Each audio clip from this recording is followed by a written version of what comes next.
Que o Senhor Jesus nos dê uma boa reunião. Amém? Marido, mulher e a roseira. Às vezes o homem trata o carro melhor do que trata a mulher. O revólver, uma arma de estimação, tem muito mais valor do que a mulher.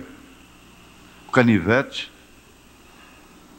o terno, aquele terno especial de linho, aquele terno branco, linho 120. E se aparecer uma mancha nele, a roupa branca tem que ser guardada debaixo de roupa preta. Sabia disso? O preto protege o branco, para não manchar. Um saco plástico de preto protege o branco para não manchar. Branco mancha muito, preto não. Mas é isso, então aquele enjoo, aquele cuidado com a roupa mais do que com a mulher. E armas, espingarda, e se enferrujar um pouquinho, pronto, a mulher que paga o pato. Casa e outras coisas. Mas nesse caso era a roseira. O marido não dava confiança para a mulher, mas era só para a roseira. E aquele cuidado extremo com a roseira. Extremo mesmo. A mulher começou a ficar até com ciúmes. E um dia ele apanhou a mulher rezando. Oh, minha Nossa Senhora, faça com que ele me trate pelo menos igual ele trata a roseira. Não é para rir, mas é engraçado.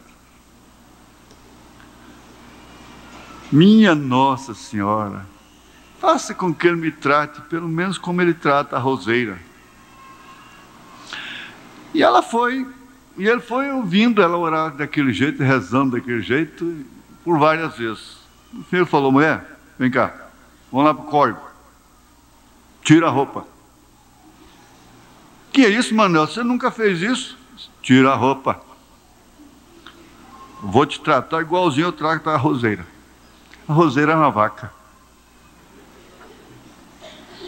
Lá estava com a raspadeira, carrapaticida, uma série de coisas assim. Começou a raspar o lombo dela, né? Cabelo e tudo. Entra na água aí, vamos. Vou te raspar, vou aplicar carrapaticida para tirar esses piolhos de sua cabeça. Está cheia de piolho. Tirar esse mau cheiro seu. Como é que a roseira não fede igual você? Então, já que você não pode se cuidar de si mesmo, eu vou cuidar agora, então. Vou. Nossa Senhora ouviu sua oração, sua reza. Não, Manuel, não faz isso não, pode deixar. Eu vou fazer sabão agora, eu vou tratar da minha cabeça, eu vou ficar igual a roseira. Ah, você vai ficar igual a roseira, então tá bem. Quer dizer que você agora vai se aciar, não é? Irmãos, às vezes isso tem um sentido muito profundo. Nós queremos que Deus trate conosco como Ele trata com a natureza. Ele cuida da natureza. Jesus disse para olhar os lírios dos campos, as aves dos céus. É relativo. Certo asseio, certas medidas, somos nós quem temos de tomar. Você já pensou uma mulher adulta ter que ser aciada pelo marido? Não tem cabimento. A menos que seja deficiente, paralítica, na cama, isso é um caso diferente. Mas uma mulher sadia, isso quer dizer que certos cuidados com sua alma, com sua vida, é você quem tem que tomar. profeta diz: você não pode culpar nem o próprio diabo, quanto mais as pessoas. Deus tem dado meios suficientes. Inclusive ele disse, ele deu o meio da asepsia, da limpeza, que é o sangue de Jesus Cristo, que nos lava e purifica de todo pecado, nos deixa limpos. Nós somos salvos pela graça, e o sangue, a fé no sangue de Jesus Cristo, nos mantém limpos diante de Deus. Então, nós queremos agir muitas vezes como verdadeiros parasitas.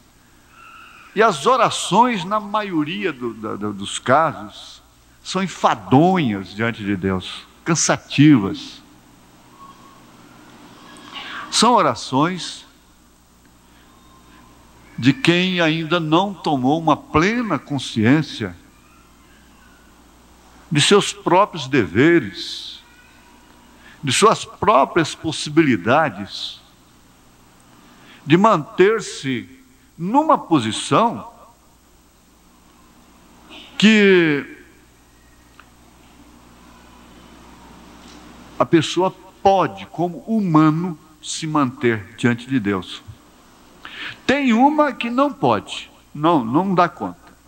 Eu sustento aquilo, que você dá conta de ser batista, você dá conta de ser presbiteriano, ser assembleiano, ser católico, tudo isso de uma maneira perfeita, mas na mensagem não. A mensagem não. É impossível para o homem. Sempre a mensagem do dia foi impossível para o homem, mas é possível para Deus. Então vale a pena lembrar de Jesus, lá junto ao túmulo de Lázaro, quando ele disse: tirai a pedra. Eu costumo pregar, meditar, olha, Jesus podia soprar apenas, fazer um gesto assim com a mão, e aquela pedra enorme rolaria. Mas ele disse: tirai a pedra. Isso quer dizer, vocês podem fazer isto. Vocês podem. O que vocês não podem, eu vou fazer. Eu vou dar vida para o morto. Agora, tirar a pedra vocês podem. Como vocês puderam colocá-lo lá dentro? Com bom senso.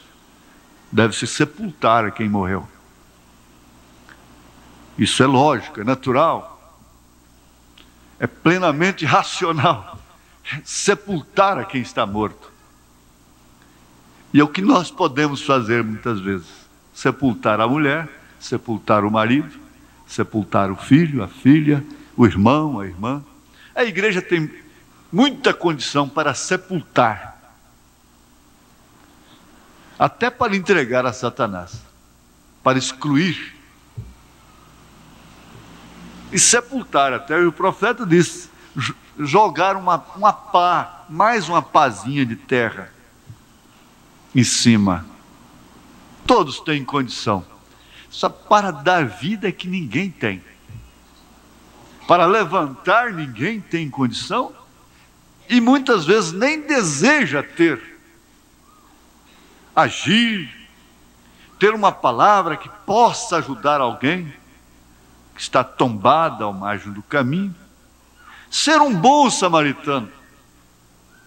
Samaritano é uma mistura, não é uma semente legítima, original. É uma mistura de gentil com judeu. Samaritano. Fazer aquilo que o sacerdote deveria ter feito, o levita deveria ter feito. Mas o samaritano é quem fez. O bom samaritano. Tinha pelo menos vinho, azeite, ir ali e tratar daquelas feridas e levá-lo para completar o seu tratamento, onde tinha mais recurso, onde tinham mais condição que ele não tinha. Então Jesus louvou a atitude daquele bom samaritano e diga: faça a mesma coisa com o seu próximo. Mas nós podemos fazer muito bem: enterrar, sepultar, apedrejar, executar. Sempre a lei pôde fazer isso. A religião tem condição para fazer isso. Agora, dar vida, não. Isso é só Jesus, né? Então, tirai a pedra. Tome o banho. Tire os piolhos. Então, o esposo terá prazer com essa esposa. Tire esse espírito de charamingação, aquela oração charamingada. Aquela oração que parece mais uma murmuração, uma lamentação, uma queixa. Tira tudo isso, os reclames, e tenha ousadia para entrar no santuário, no santíssimo lugar, pelo vivo e santo sangue do Cordeiro. Não há nenhuma pessoa que entre naquele lugar e que volte sendo a mesma.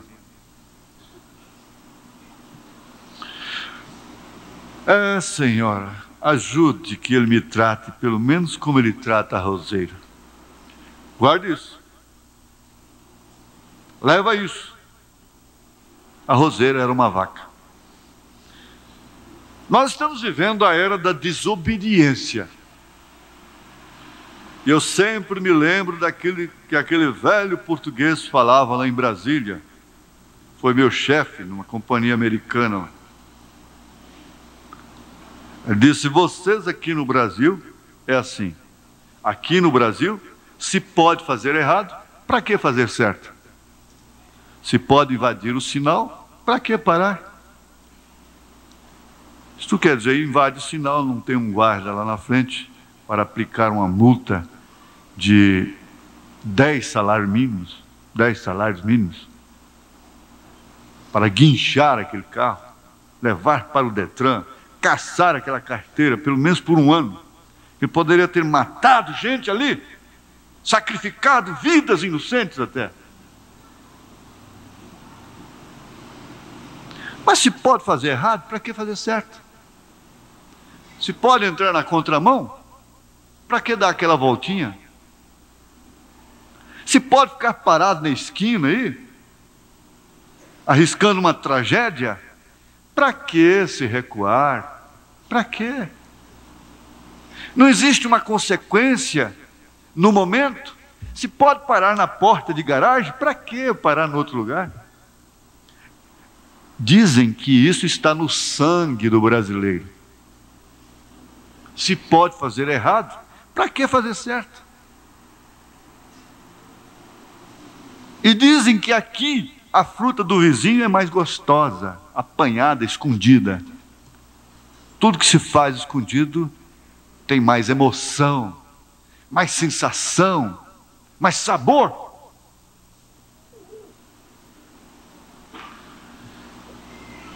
Mas essa é a era da desobediência. Nós estamos com o cumprimento das Escrituras em nossas próprias vidas. A Escritura não discute, ela por si se interpreta. Os acontecimentos estão interpretando as Escrituras a cada dia, a cada passo que damos. Eu conheço a mim mesmo. Você conhece a si mesma, a si mesmo. E sabe disso. E Paulo disse aqui em 1 Timóteo capítulo 4, mas o Espírito expressamente diz que nos últimos tempos apostatarão alguns da fé. Apostatar é sair, evadir-se, dando ouvidos a espíritos enganadores,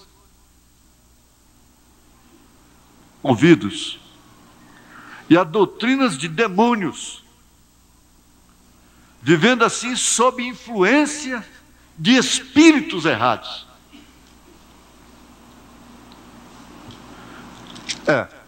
Aqui na carta, na segunda carta a Timóteo, capítulo 13, ele diz: sabe, porém, isto, que nos últimos dias sobrevirão tempos trabalhosos. Nos últimos dias, tempos trabalhosos. Porque haverá homens amantes de si mesmos. Amantes. Um casal amante. Isso quer dizer, aquele casal que não é casado e convive. São amantes. Mas o homem se tornando amante de si mesmo. Isto quer dizer, em promiscuidade consigo próprio, com seu próprio espírito. Tornando-se um verdadeiro coito de imundície.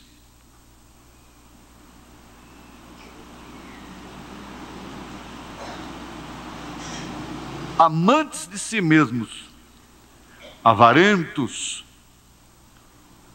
extremamente seguros, não ordenados. Avareza não quer dizer que é ser ordenado, porque a Bíblia ensina que deve ser previdente, ordenado. Mas avarentos, presunçosos, soberbos, blasfemos, desobedientes a pais e mães, ingratos, profanos, sem afeto natural. Olha o retrato falado que São Paulo deixou na Bíblia Sagrada acerca dos últimos dias. Quer dizer que vai haver o último. Sem afeto natural, irreconciliáveis, caluniadores, incontinentes, cruéis, sem amor para com os bons, parciais. Se me agrada, se me simpatiza, então trato até com excesso de cuidados, de atenção. Mas se não é da minha simpatia, então que se perca, que se dane. Não há virtude nenhuma nisto, minha filha, meu filho. Jesus disse que não há virtude alguma em você amar a quem te ama, a quem te considera. A virtude está em você amar a quem te aborrece, a orar pelos seus inimigos, orar por aqueles que te maldizem. Antes de dar oferta, você lembrar de cada um deles, ou de todos eles, coletivamente, e pedir até pelas suas filhas e filhos, pelas suas vidas. Não há virtude alguma em ter paciência e suportar aqueles que nos suportam, aqueles que nos recompensam. Por isso que Jesus disse: você dê para quem não tem condição de retribuir a você. E chegou a dizer: quando você convidar alguém para um banquete, convide os pobres, os aleijados, os cegos, os mudos, aqueles que não têm condição de retribuir. Agora, isso não se aplica somente a uma mesa cheia de torta, de empada, de macarrão, macarronada, de frango e coisas assim. Não.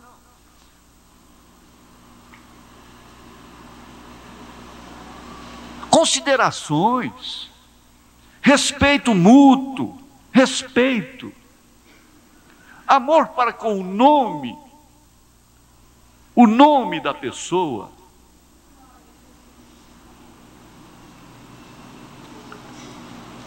Agora, você só dedica isso a quem te retribui, quem tem condição moral, espiritual. tem nível para retribuir a você.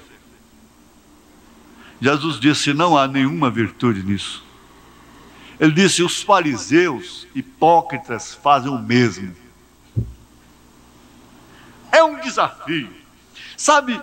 É um desafio que não nos coloca no canto da parede, não, porque isso é plenamente praticável. É somente nós contrariarmos um pouquinho o nosso espírito que está rebelde demais. Quando o nosso espírito se coloca rebelde, irmãos, nós ficamos igual àquele cavalo. O irmão Nathanael Johnson fez menção aqui, o irmão Branham pregou aquilo. Que aquele jockey, aquele peão para nós aqui, aquele peão manso, amoroso, queria tratar aquele cavalo bem, mas ele não aceitava, não tinha jeito. E ele, com toda a mansidão, agindo com ele de uma forma mansa, mas ele estava rebelde, ele estava gordo. Cavalo de invernada fica rebelde. Aqueles que sabem da criação de cavalo, sabem. Cavalo manso até, mas solta na invernada, ele engorda. Fica de anca larga. Então ele fica rebelde. Fica espirituoso, como dizem lá o pessoal do campo, não é? E aquele cavalo não queria o bom trato. Então o proprietário disse: vamos mudar de jockey agora, de peão. E trouxe aquele peão matador. E agora então aquele peão montou naquele cavalo com duas esporas, né? Calçado de esporas das mais pontiagudas. É um homem que não cai do arreio. Uma chibata na mão. Então o pau comeu entre as orelhas, na anca, em todos os lugares, a espora no vazio, na costela, sangrando, e o bicho urrando até que parou de pular.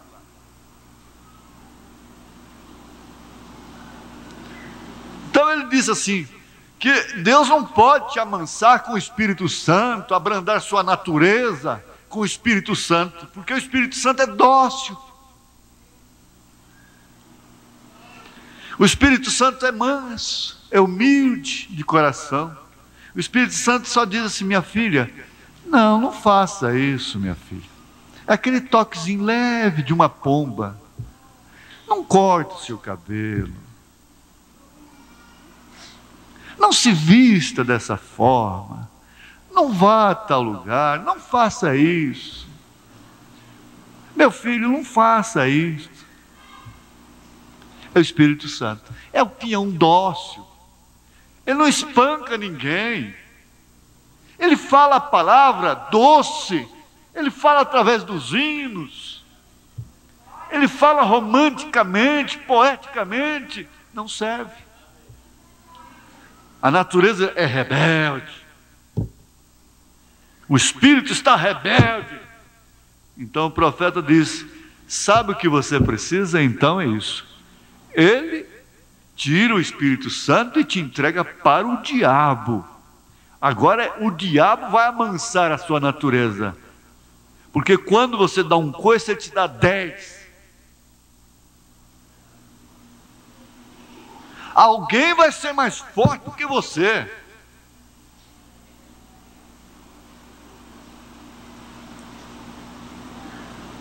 Agora, a teimosia não é de Deus. Eu não conheço um homem mais teimoso do que eu. E sabe o que acontece? nós só fazemos é complicar a situação para nós, dificultar. Só isso. Você complica a situação. Você complica a sua vida. O profeta diz que nós chegamos a crer que não somos ovelhas, que o nosso espírito fica tão rebelde. Isso é na mensagem final, né? Ele disse isso. E o nosso espírito chega a ficar tão rebelde que nós admitimos que não somos ovelhas. Agora, que benefício traz esse tipo de coisa? Doenças, animosidade, essa natureza ranzina só traz peso para si e para todos que cercam. Então nós deveríamos estar agora enciumados da roseira? Com ciúmes da roseira? Por que que Deus às vezes faz mais cura lá para os nativos, para os pagãos, e mesmo até no mundo pentecostal denominacional? É porque Deus não tem que exigir dele, não vai exigir deles o que exige de nós. O homem não podia entender que aquela vaca de estima podia banhar-se a si mesma e ter cuidado consigo mesma. O vaqueiro tem que ter um certo cuidado com o gado. Mas a sua mulher não tinha razão de viver piolenta, suja, fedendo.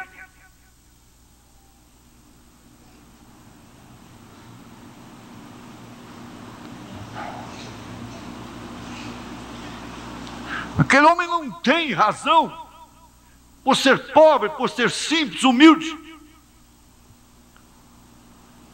de não tomar banho e ficar aquele homem fedido, insuportável, provocando até náuseas na mulher. Embrulha o estômago.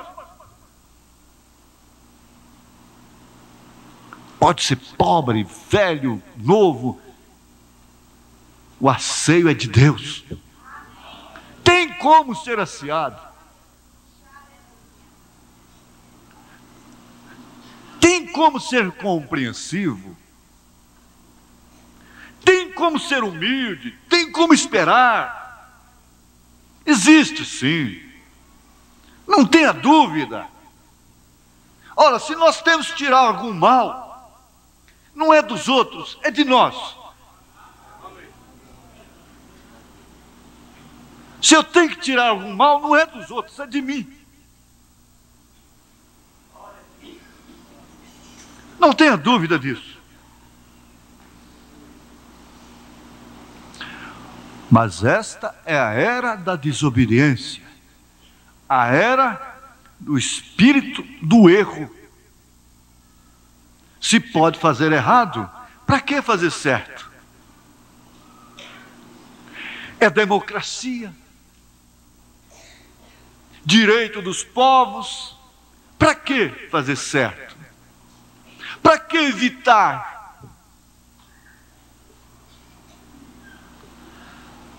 Esta é a era da mãe solteira, com todo respeito. É a era da mãe solteira. Isso quer dizer, a mãe que não se casou. Consequentemente, que geração será esta? É a era dos filhos com pais divorciados. Mesmo se casaram no altar, na lei, na igreja, tudo bonitinho, com pompa, com véu e grinalda. Amanhã esses filhos estão sem saber com quem vão ficar, se é com a mãe ou se é com o pai. E eu vejo muitos deles com a sacolinha nas costas, Para onde você vai? Eu vou para a vovó. Para onde você vai? Não, eu vou lá para o outro vô. Para onde você vai? Bom, vou para a mamãe. Para onde você vai? Eu vou lá para o papai. Pobres peregrinos! Que culpa tem eles? Que culpa tem aquelas crianças? Aqueles adolescentes?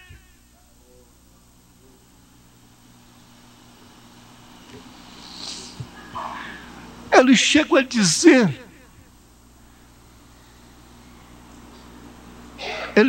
a dizer, eu não sou culpado de ter nascido.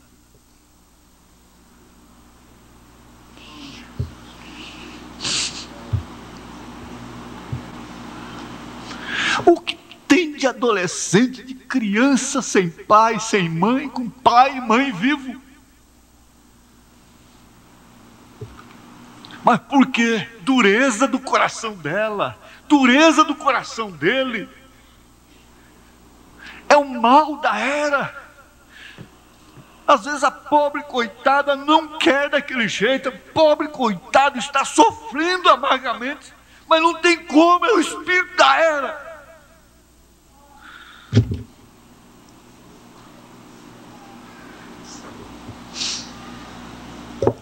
E sofre humilhação daqui, humilhação dali. Pede dinheiro para um, pede dinheiro para outro.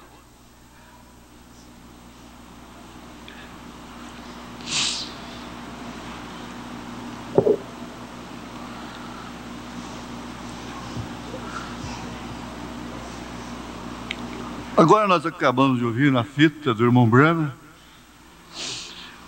ele dizendo, você não age como um cristão. Quando você recebe o coração do mundo, você tem que agir como o mundo está agindo. E o mundo está agindo desta forma.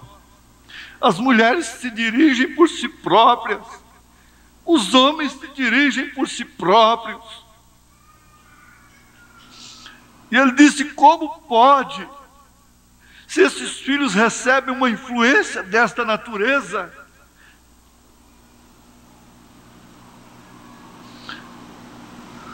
o que será a próxima geração? Eu estou com um tratado aqui que disse, a moça viu tanta desgraça entre o seu pai e sua mãe, que ela disse, casamento, eu não quero nunca na minha vida, se casamento é isso que eu vi do meu pai e de minha mãe, desde que eu entendo por gente, eu não quero essa desgraça na minha vida.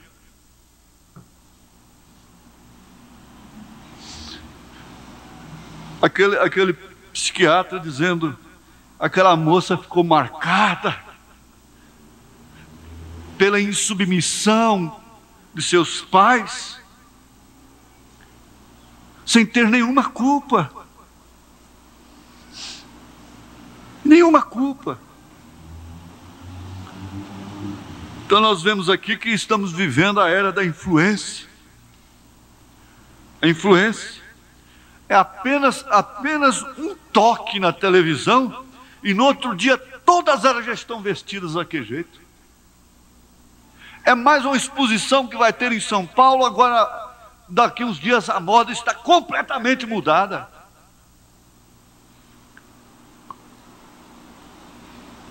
O diabo não tem que falar dia e noite para pôr uma roupinha numa mulher. Basta alguém que traga aquela influência e pronto.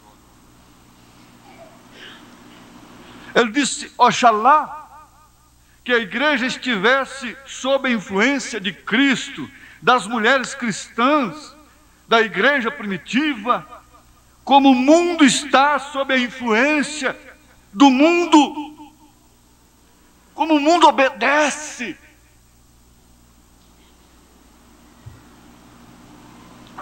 Você quer saber uma coisa? Hoje eu estava almoçando, estava lembrando. Se a Bíblia dissesse assim, toda mulher deve ter o cabelo cortado, seus lábios devem ser pintados de vermelho, suas unhas devem ser pintadas de vermelho, ela tem que usar calças esportes ou shorts. Se a Bíblia dissesse, elas estariam usando ao contrário. Elas não pintariam, elas não cortariam seus cabelos, porque o espírito é contrário às Escrituras.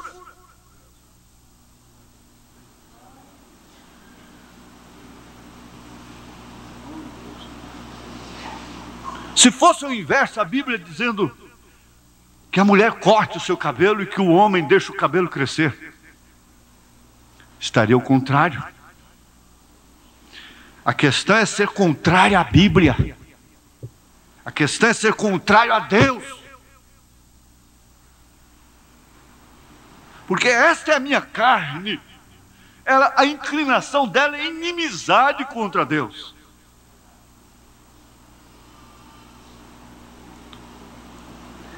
É igual certas naturezas, como eu conheço.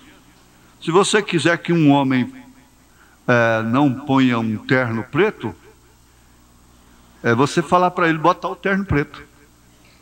Fala para ele, põe aquele terno preto hoje. Aí ele põe o branco.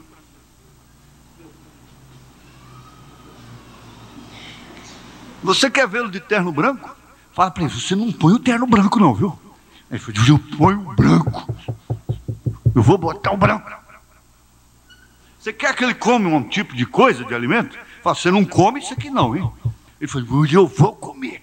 Vou comer só porque você falou para mim não comer.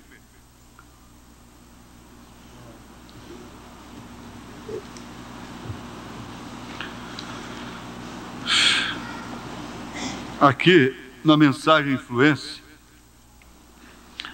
uma das grandes falhas em nossos dias hoje, que o avião caiu, você sabia? O avião caiu, houve uma catástrofe muito grande. E eles então buscam a caixa preta. Dentro da caixa preta tem a gravação dos últimos momentos, das últimas palavras do comandante, do piloto, para descobrir a causa. E uma das grandes falhas em nossos dias hoje, na América e no resto do mundo, são pais pios, para estabelecerem uma influência em seus filhos. Aquele que oferece a influência negativa é mais acompanhado pelos filhos. Se a mãe oferece uma influência negativa, pode saber, a tendência das filhas, dos filhos, é puxar a mãe. Se o pai oferece uma influência negativa, a tendência dos filhos é seguir aquela influência negativa, mundana, carnal.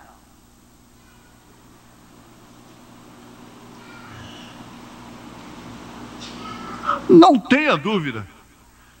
A influência a partir do parágrafo 25.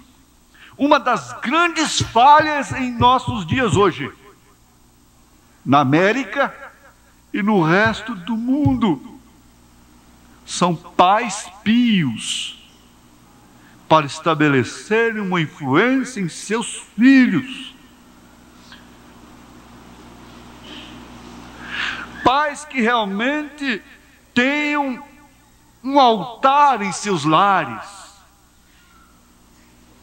que tenham um lugar de respeito, de reverência dentro de casa, onde esse lugar especial, cada lugar tem, cada nação tem sua capital, cada estado tem sua capital. O lugar da oração coletiva da família, a mesa de jantar, é a copa, é onde se toma a refeição, é que se faz a oração, é que se faz o culto doméstico, é ali, está bem?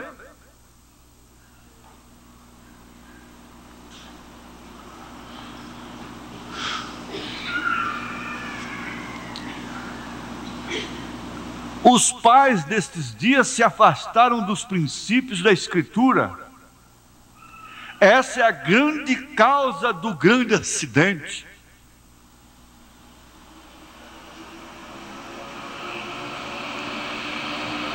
Eles foram mais para as modas do mundo. As modas do mundo. E o pior é que as igrejas fizeram a mesma coisa. Fazendo assim, o mundo entrou para dentro da igreja, através de suas modas. Em fazendo isto, nós deixamos a coisa livre, a porteira aberta, e trouxemos o mundo para dentro da igreja, para dentro de casa. E uma vez amarrado o valente, toda a casa é saqueada.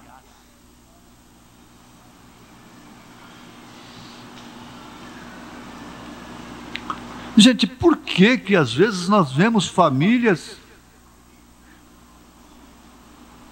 criadas na igreja, desde o berço, e não tem um que assume, não tem um que se batiza, não tem um que toma comunhão?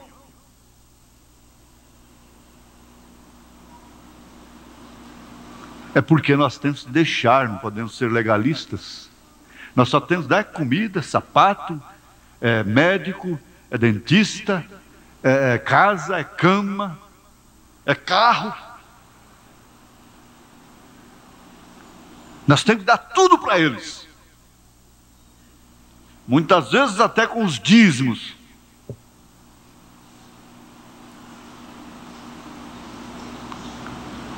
E os filhos de Eli estavam comendo o melhor bife.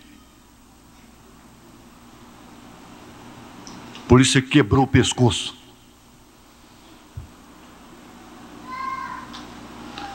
E tem que se preocupar com o futuro. Eu tenho dito de uma maneira franca. Olha, eu tenho encontrado problemas no plenário de pastores sobre entregar as pessoas para Satanás, sobre milênios, sobre coisas. Mas durante esses anos nunca vi um problema no plenário sobre viúvas, sobre órfãos, sobre a dispensa da igreja.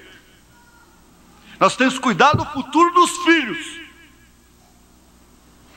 da família, porque toda família é heroína, porque a mulher tem que ser comprada para dar condição para o pastor. Os filhos têm que ser comprados para dar condição para ele. Mas isso é quando ele perde o espinhaço. É quando ele tem o coração de galinha.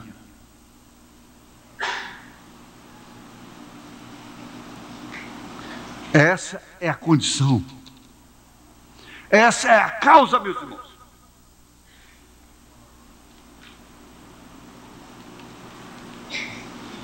Outros não fazem nada. Às vezes foram até relapsos. Outros nem querem seus filhos na igreja. Eles vêm, se batizam e assumem. Meu Deus, o que é isto? O que está acontecendo? É que a quem mais é dado, mais é exigido.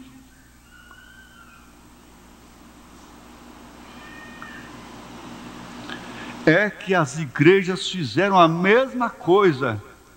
Em fazendo isso, nós deixamos a coisa livre e trouxemos o mundo para dentro da igreja.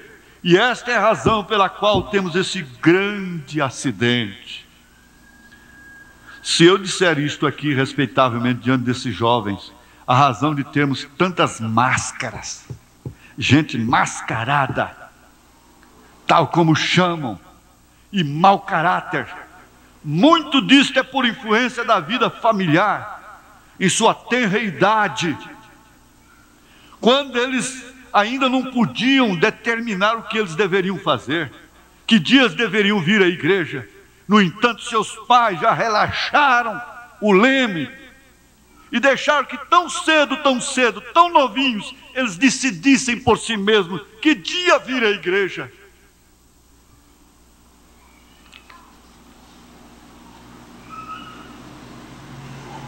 Muitas das esposas não estariam na igreja se seus maridos não estivessem.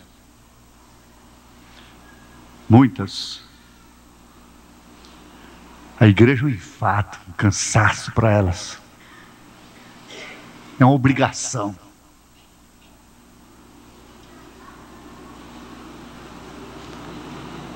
Muitos deles estão na igreja por obrigação.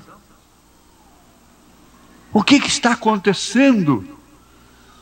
Vocês que são livres, vocês jovens, que rompem com pais incrédulos. Agora há pouco, hoje mesmo eu vi, eu devia ter pedido ao irmão Isaías para filmar para nós, hoje de manhã. Vendo, as moças se encantam com o bebê.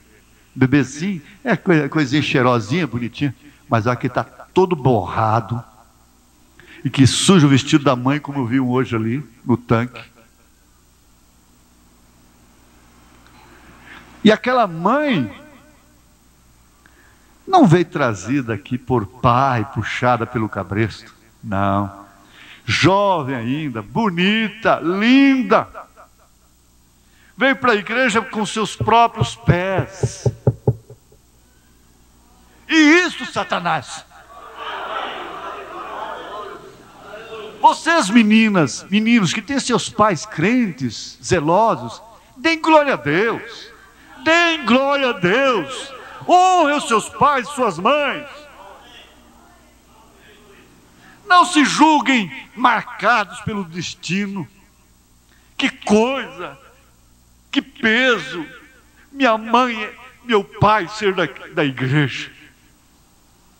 Não, que graça, que privilégio, que glória. Gente, nós analisamos assim, mas nós sabemos que o peso está muito grande sobre as mães, sobre os pais, sobre os ministros, sobre suas esposas, sobre os diáconos, sobre todo mundo. O peso está grande.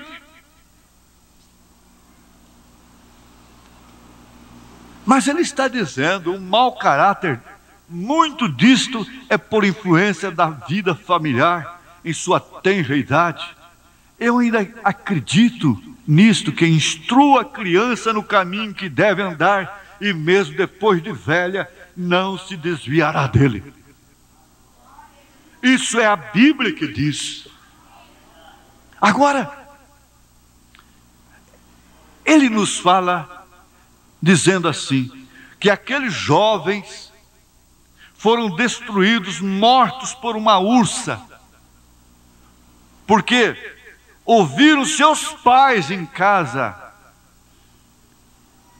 comentando a respeito de Eliseu, desrespeitando a Eliseu. Quantos pais, mães, envenenam mentes de crianças, de meninas, ensinam a desrespeitar os nomes, as pessoas,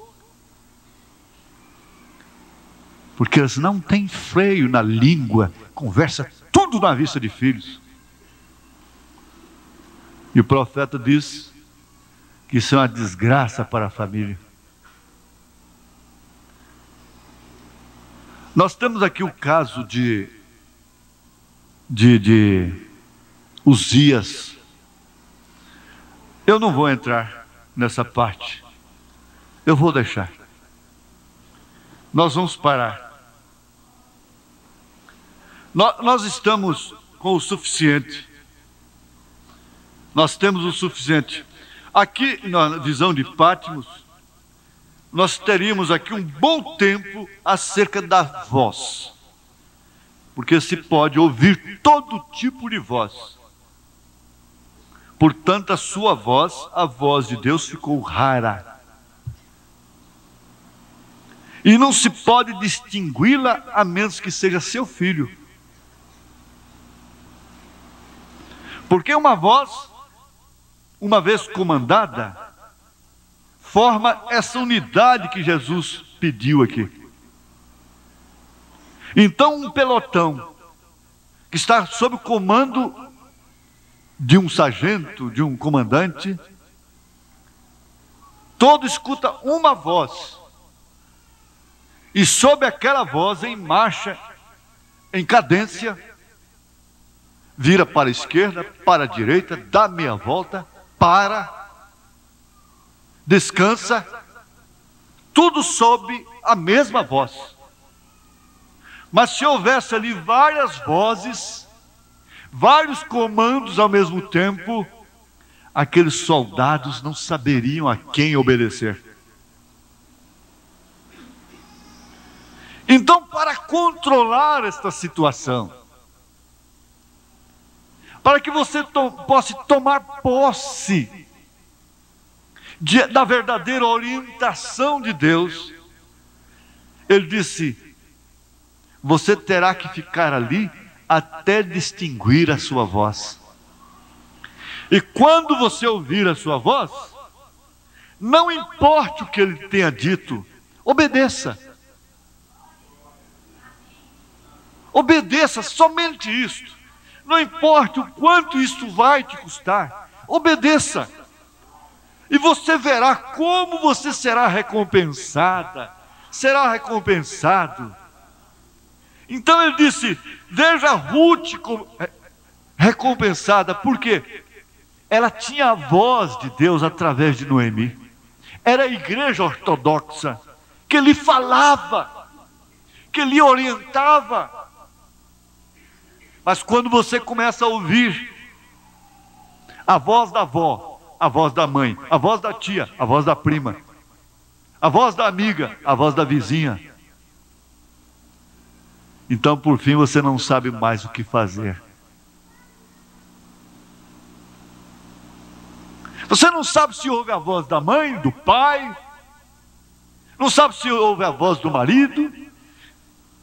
Quando a pessoa se desorienta, então aí que aparecem mais vozes. Ele disse: é melhor que você fique quieta, quieto.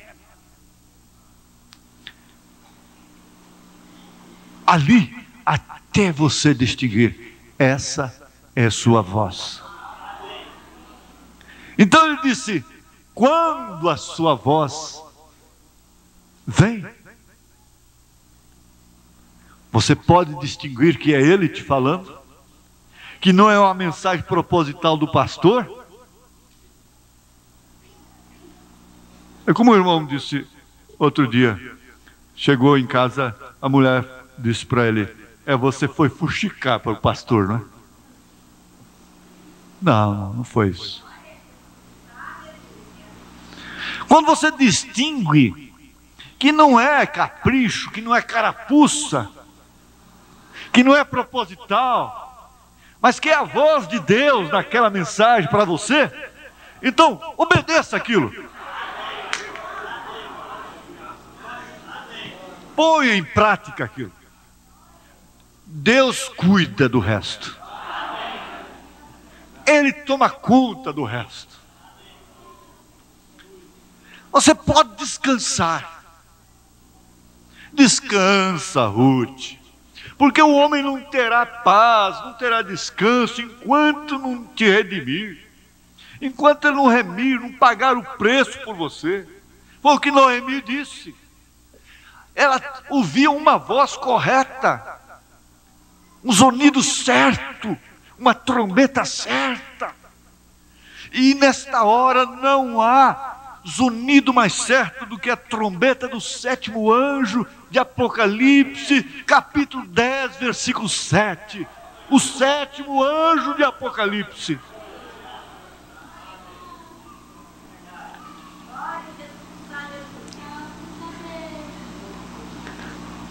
Você sabe, deixa de obedecer, deixa de atender essa voz.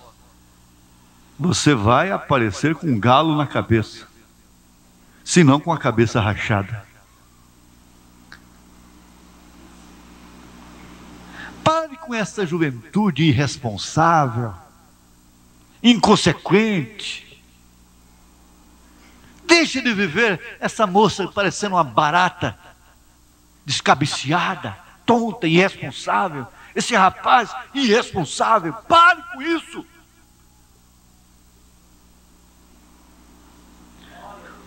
Você não precisa disto. Não se deixe levar por essas influências. Você não pode assistir um programa de televisão que aqueles rapazes, aquelas moças mascando chiclete, falando de sexo explícito publicamente. Deixe de trazer uma influência desgraçada sobre você. Você não pode pensar que um cristão que vai ver filme pornográfico possa trazer um bom espírito para a sua vida, para o seu lar, para o seu futuro, para os seus lombos, de onde vão sair seus filhos. Você tem que pensar em seus filhos antes deles nascerem, antes de você se casar, antes de você conhecer seu marido, antes de você conhecer sua mulher. É quando você deve realmente plantar, porque aquilo que você planta, você vai colher. Tudo que você planta, você vai colher. Plante filhos sobre histerismo, sobre nervos histéricos, sobre incompreensão, sobre vaidade. Plante filhos insatisfeitas com a gravidez e verás o que vai colher.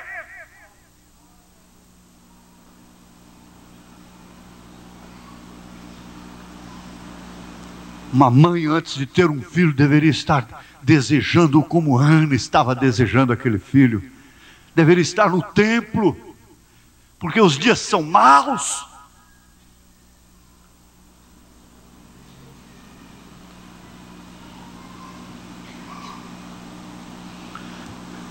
Criança mecânica, fabricada em laboratório, o mundo está cheio disto. Elas têm os filhos, como tem um cachorro, um cachorrinho. O mesmo apego que tem por um filho, dedica-se a um cãozinho vestido de macacãozinho.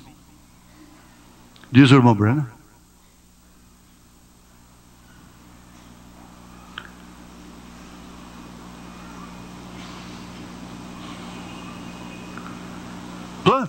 Plante um filho.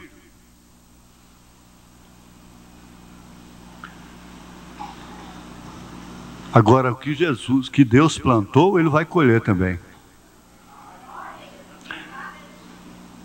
Vós sois a lavoura de Deus.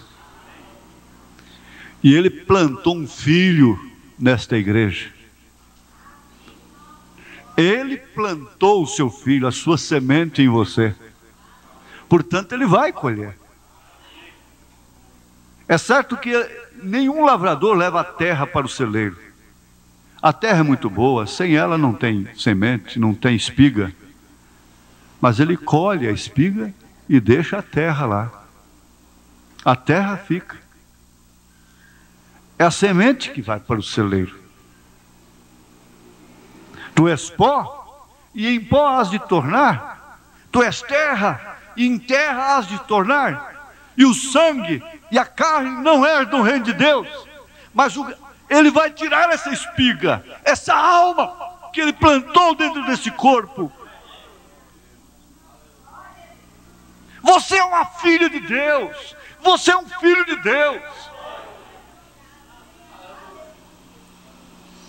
E por que vacilar? Por que temer? Agora, eu não uso, francamente, eu já fiz demais, possivelmente ainda farei, mas a chamada de altar deve ser uma exigência da própria pessoa, um desejo da própria pessoa. Quando se trata de um caso assim, de suplicar misericórdia, quando se trata de uma decisão espiritual, e que aquela decisão, sendo pública, venha ajudar a pessoa de uma maneira efetiva. Mas isso quem só pode julgar é a própria pessoa. Então o profeta disse: eu não creio em chamada de altar. E eu sempre pensei assim também. As pessoas que ficam na igreja e que procuram a gente voluntariamente, espontaneamente, sem apelo, são diferentes. Naquela hora da emoção, todo mundo vem à frente às vezes. É claro, não é uma regra, todos eles, muitos deles, grande parte deles permanecem. Então, se o seu coração, se você está achando que vir aqui à frente possa te ajudar a vencer, a você ter mais coragem. Eu sei perfeitamente, irmãos. Nós sabemos que está errado, nós não queremos, mas fazemos.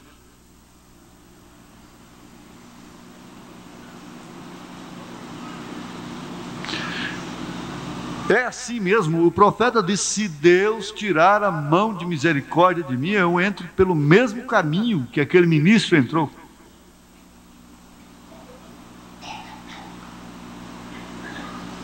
Então, se vir aqui à frente ajuda alguém a vencer realmente, enquanto os irmãos cantam, né? As irmãs cantam, você pode vir aqui à frente. Não aqueles que atendem qualquer chamada de vir ao altar, não são esses, não. Eu estou falando de casos especiais. De casos especiais, de decisões definidas. Só Deus falou comigo e eu acho que minha vinda aqui na frente tem um sentido muito especial para mim nesta noite. Então eu estou aqui na frente para isso. Amém. Ele está falando com voz doce, com cântico, né? Com poesia. Agora, já o verbo era Deus. E aqui ele diz: propôs em seu coração que ele não pecaria contra Deus. E ele ficou constantemente com a palavra diante de si, pois esta é a única maneira que você tem para não pecar contra Deus. Esta é a razão pela qual ele disse: eu não me abalarei, porque tudo o que ele fazia, ele tinha a palavra diante de si. Se você não pode obrigar a ninguém a obedecer, ninguém também pode obrigar a você a desobedecer. Ninguém. Nem marido, nem mulher, nem mãe, nem pai, nem filho. Ninguém tem o direito de te obrigar a desobedecer. Você não pode obrigar os seus filhos a obedecerem, mas por sua vez, eles também não podem obrigar a vocês, os pais, se sujeitarem a seus espíritos.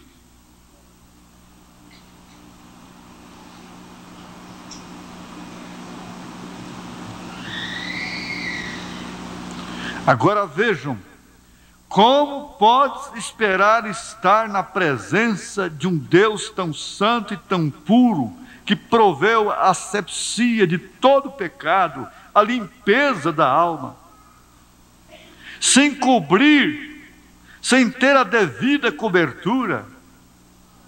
Porque os anjos cobriam a face, dizendo: santo, santo, santo, santo.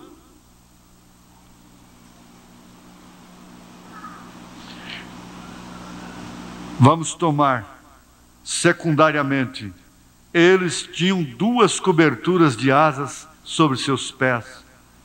O que aquilo significa? Humildade em sua presença. Esta é uma coisa difícil para um homem que galga uma posição aqui na terra. É ser humilde, é cobrir os seus pés, Esta é uma coisa difícil para o jovem, para a bela moça, que tem a infortúnia de ser bonita. Pesa essa grande carga sobre ela de ser bonita. Esta é uma coisa difícil para o rapaz adolescente, que é popular na escola, uma estrela no basquetebol. Oh, jovem, como Deus poderia te usar, se tão somente permitisse que Ele o fizesse. Jovem garota, você em sua fina beleza, com a aparência de pequena rainha que Deus lhe deu, por que você não usa esta influência para o reino de Deus? Para o que Deus te deu isto, essa virtude do caráter feminino. Use-o desta forma, você está destinada a sair bem, então. Você não tem que obrigatoriamente sair mal. Porém, qualquer outro caminho, qualquer outra maneira, você falhará. Isso poderá te custar muito, muito caro. Uma falha pode custar um acidente fatal. Deus fez a você e ninguém mais pode preencher aquele lugar. Você deve ser desta maneira. Agora, sejam humildes em sua presença. Sejam humildes. Ante a fraqueza dos outros também. Eu quero dizer que todos nós estamos na mesma condição. Uns melhorzinho, outros pior, mas todos estamos no mesmo barco. Se perecer, todos vão afundar, mas esse barco não afunda.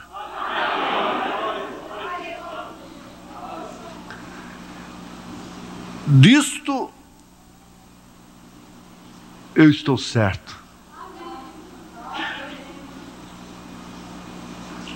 que a mensagem que nós cremos é um barco que não afunda.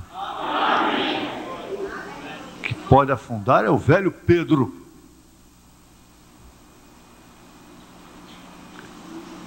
Mas Jesus não afunda. Aleluia. Glória a Deus. Então, irmão, volte estimulado. Agora, não esqueça da roseira. Não te esqueças da roseira. Nunca mais. Faz o seguinte, não é quando você vê uma vaca, não. Quando você vê um pé de rosa, uma roseira, aí você lembra da história.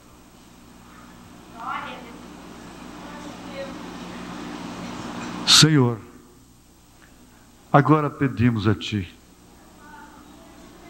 certos de que cada um recebeu a recompensa de ter vindo aqui. Sabemos que para muitos não é tão fácil. É muito difícil vir a um culto. Custa às vezes até pão da boca. Mas, Senhor, nós te damos graças, porque o Senhor tem cuidado deste povo. Tu disseste que cuidaria deste pequeno rebanho, e tu tens cuidado. Não considerando minhas mazelas, eu não tenho nem termo para me qualificar. Não considerando esse trapo, esse esqueleto, o Senhor tem tido consideração com este povo. E tu tens falado, e tu tens abençoado, e tu tens curado, tu tens operado maravilhas. E agora eu te peço, Jesus, para curar esta irmã da sua vesícula. O Senhor pode perfeitamente dissolver essas pedras na vesícula. O Senhor pode perfeitamente, ó Deus, fazer esta cura maravilhosa, porquanto ela crê no Teu poder. Faça isso queimar agora, Senhor.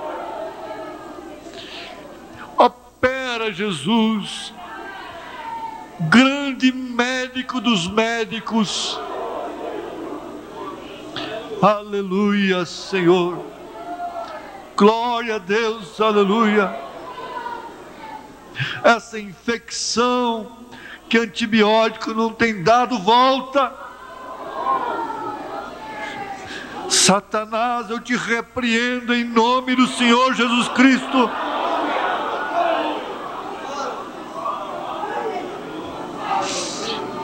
Aleluia. Nós estamos vivendo numa hora em que as mentes estão ficando fracas. As pessoas estão se esgotando tanto que às vezes não suportam determinadas vozes, determinadas caras. Senhor, alivia esta mente, recompõe esses neurônios, estas células, ó Pai.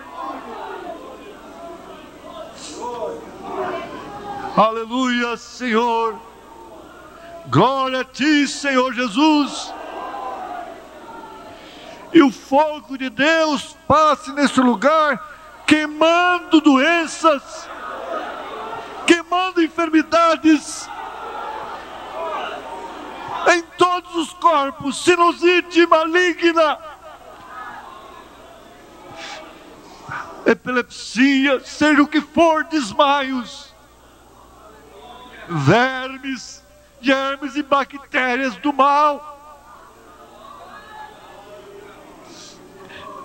Nós unanimemente estamos contra vocês nesta hora, no nome do Filho de Deus, no nome de Jesus Cristo, pelo sangue de Jesus Cristo. Aleluia! Saia em nome de Jesus. Aleluia! Abre, Senhor, as portas dos céus, da alegria da salvação, ó Pai.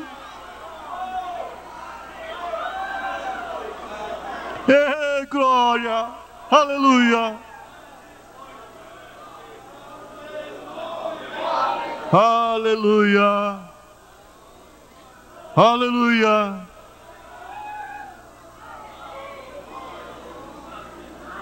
Aleluia. Em nome do Senhor Jesus Cristo, segure a sua bênção. Aleluia. Você é um pregador do Evangelho também, e você está aqui por uma boa causa. Você não está doente, você está em necessidade e você quer um avivamento pentecostal para começar em sua igreja. Todos nós queremos isso. Vamos todos ficar de pé.